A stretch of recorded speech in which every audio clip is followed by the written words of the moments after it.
One thing in your book that you talked about that I thought was really interesting was you asked the question, to your point about questions, when was the last time you thought about your identity?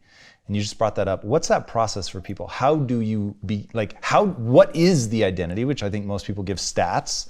Like, what do you mean by that, and how can people begin to shape their identity? So, Tom, who were you in high school? What was my identity? Yeah, so if I was in high school with you, who were you? You were a comedian? 1,000%. Okay, comedian. Yep. When did it change? As soon as I went to college. I consciously decided I wanted to become the artist, which was not necessarily the right decision, but that was, when I changed. And then what happened from artist to quest? Poverty. Got it. And so I start, want to be the funny guy because I need attention in high school. Okay. By the end of high school, I'm very good at making people laugh in a sort of living room funny way. Mm-hmm. I do countless hours of practice of stand-up comedy. And when I go to college, I'm like, my only style of humor is self-deprecating. So I'm always making fun of myself, which actually makes me think a little bit less of myself. And so I very much had an inferiority complex in high school. I cheated my way to being in the top 10 of my graduating class. I did terribly on my SATs. And I come into film school and I'm like, this is what I want to do with the rest of my life. Like, I actually want to be good at this. And that's one sort of realization I'm grateful for, was I realized at some point you're in the big bad world and you're either good or you're not. Mm-hmm. And so you better stop cheating, really pay attention and get good. And so I thought I need to take myself more seriously, stop making fun of myself. So I didn't tell anybody that I was, a comedic person or anything. I didn't make jokes, nothing. And so I began to adopt the identity of the artist. I have some artistic failures, which creates this identity crisis. I'm very much in the grips of poverty now because I've graduated. My parents aren't helping me anymore. I'm selling insurance door to door. So what year is this? This would have been 99. Wow. So 20 years ago. Yeah. So, and I'm just like in this, I'm sliding towards depression. I have no sense of how I can make things come true. This is all pre-internet. So like, there's no hope for me. Mm-hmm. Like the idea to make a $100,000 film, which back then there was no YouTube, there was no video cameras you could make movies on. I mean, it just wasn't a thing. So it was like a $100,000 film might as well have been a $100 million film. So I'm stuck. What am I going to do? And that's when I meet these two entrepreneurs who are like, look, you're coming to the world with your hand out. And if you want to control the art, you have to control the resources. And so that began a very long journey of identity for me, of figuring out, who am I? How do I define myself now? And how is that useful? Wow. Like understanding that it is completely malleable. I can decide right now that I'm somebody else, that my identity is something new and something different. Like I remember the day I told people I was going to start lifting. And I just said, right now, today, I'm lifting, and I told people I'm going to put on muscle, I'm going to look like Hugh Jackman. Everybody's like, yeah, right. And I just went beast mode, and I just started working out all the time. And I realized, whoa, like it's a demarcation line in the sand. Yesterday, at this time, I did not have the sense that I'm going to become like Hugh Jackman, that I am a lifter. I am somebody who sticks through with what they say. And now today, I'm just going to decide that is me. And so I began telling people it, which gave all this pressure that I had to live up to it. And I began to realize, like, whoa, this is a lever that you can pull, and it drives behavior. That's amazing. I mean, that pretty much explains the whole thing about identity, right? So I think the first identity we have is whatever identity we're trying to get attention for. When you come out, you're saying your family extremely obese, I think you said. So I don't know, was it a mom and dad stayed together? Was it a healthy family? Was it loving? Was it a crazy environment? Was it a lot of pressure? No, like it was pretty good, but my parents so I have this recurring nightmare as a kid, and I can't explain it. I'm in a loveless marriage. So imagine me at 14. I've never had a relationship, but I have this recurring nightmare about being in a loveless marriage.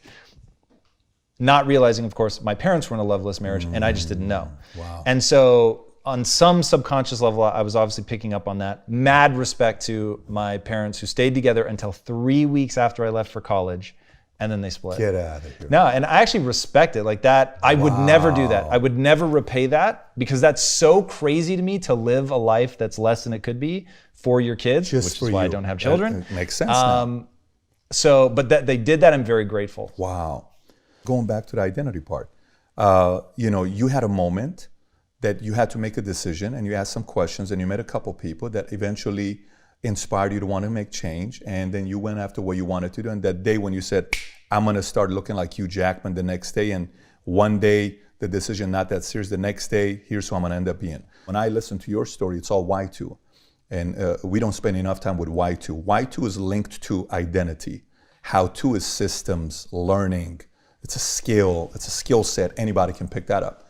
So identity is you asking the questions until eventually you get to a point that you get to the deeper part of who do you want to be? What life do you want to live? And why do you want to live this life? Why is it important to you? Why is it worth you putting through all these hours? Why would you want to do that? That's transition when you go through it. And then the pressure part, when you said, here's who I'm going to be, where you declare your intentions to the world. This is what I'm going to be doing. A lot of times we keep things a secret. And so there's a debate. Some say you should never declare your intentions to the world because that pressure could create anxiety. You should never do it. You know, like Babe Ruth pointed a finger and I'm going to hit a home run. What if you don't hit it? What if you fail? You know, what if you say, Michael Jordan says, the Bulls never losing game 7. You should never say that because there's too much pressure on the players. Or then the other side said, well, you should put the pressure on yourself because your teammates play better because it's not on them, it's on you. And the leader does that. To me, I think declaring intention serves a purpose. I think when you go out there and you say, this is what I'm going to be doing, this is where I'm going to be at, you officially have the world holding you accountable. That pressure could be good pressure to put into your life. We hear the phrase peer pressure, and we always get the negative connotation with peer pressure, right? It's like, hey, don't do drugs because of peer pressure. You know, say no to drugs, peer pressure. Go to school, peer pressure, peer pressure. Where, I mean, it all depends who the peer is that's giving you pressure. Because if you get the right peer giving you the right kind of pressure, you can do some big things in your life. Mm-hmm. So I think that additional kind of peer pressure you put into yourself, you're in the right circles, right environments, those two guys that, you know, put some kind of a peer pressure or direction into you, can really be a spark to change someone's life where all of a sudden the identity goes from being a regular person to the next day, no one recognizes them. In the world of social media, of influencers, there's some that'll say things like, listen, you have a lot of time. Take your time. You're okay. You're going to be all right. You're going to be fine. You have a lot of time. And that's fine. That can work for some audiences. And sometimes you wonder if it's almost like a strategy so other people don't catch up to you because they think they're like, honestly, you sit there and say, is this guy really that dark that he's trying to get everybody else to slow down? So he kind of, you know, works his ass up. Well, hey, everybody else, you slow down. It's okay. Where for me on the other side is, listen, this never lies. This lies. When I look at my hand this way, I'm 25 years old. When I look at my hand this way, I'm 40 years old. We look at our hands too often this way.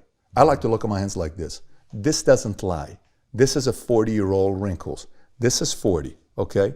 I can't lie about that. That's 40 years old. Now I can look at this and say, no, I'm a lot younger. I got a lot of time. We don't. So for me, I would sit there. One of my biggest drivers was, you're at your dad's funeral.